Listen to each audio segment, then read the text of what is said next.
The reports started coming out, and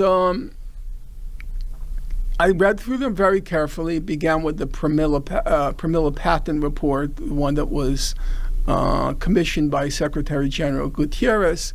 And then more recently, there have been the UN reports from Navi Pillay and the report from Human Rights Watch. It was 250 pages on all of October 7th, but the so-called sexual violence and rape figured very largely. Pramila Patten was entirely on that.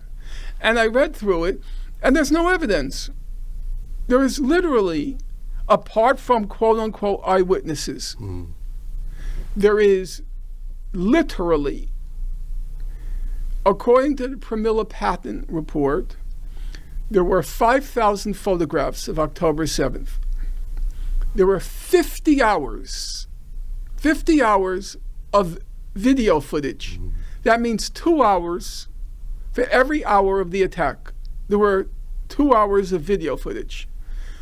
Pramila Patten stated there is zero digital evidence of sexual violence on October 7th. How is that possible? We're told there are gang rapes occurring out in the open, in the field, in a parking area. They had CCTV footage. They had dash cam footage. A lot of the killed and captured militants.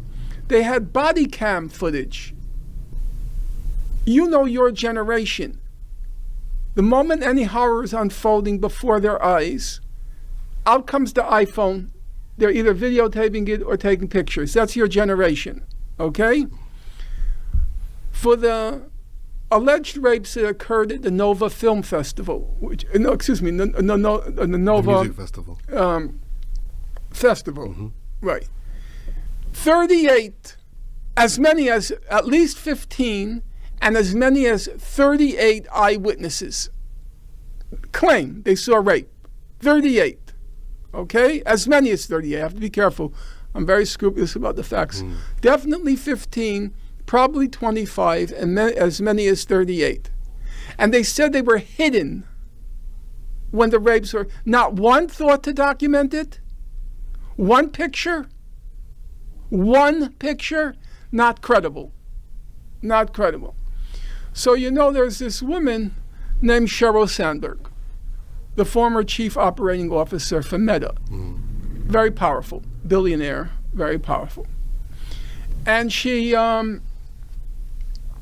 makes a film, a documentary. It's called Screams Before Silence. Yep.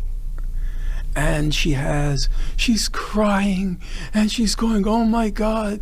And a nice show,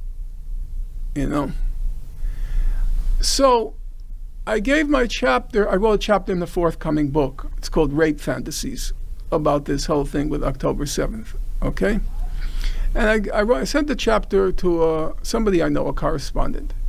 And he wrote back to me and he said, do you think she's lying when she says that, or she really believes it? And I replied to her, because she claimed there was the mass rape, the whole 9 yards. She went, okay? Very smart.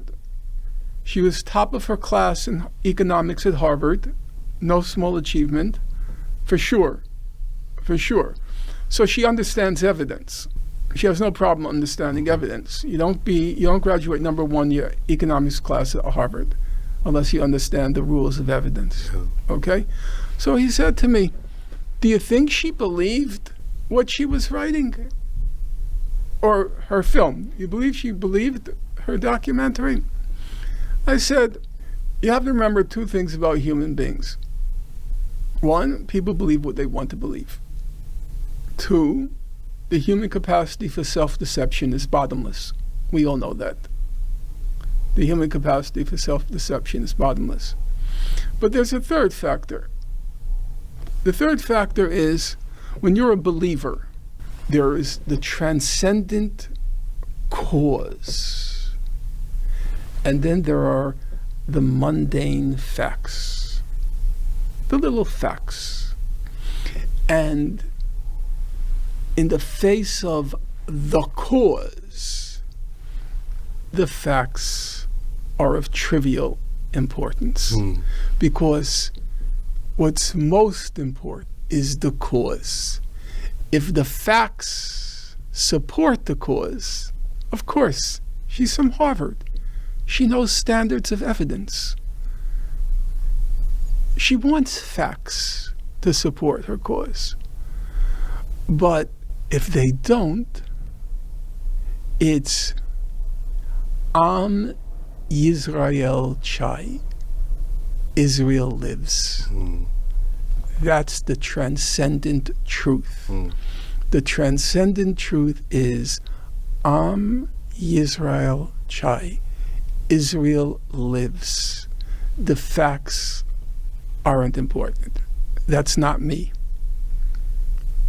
I passed through this whole life trying to learn the facts, document the facts, and if the facts conflicted with what I believed, the facts win out. The facts win out.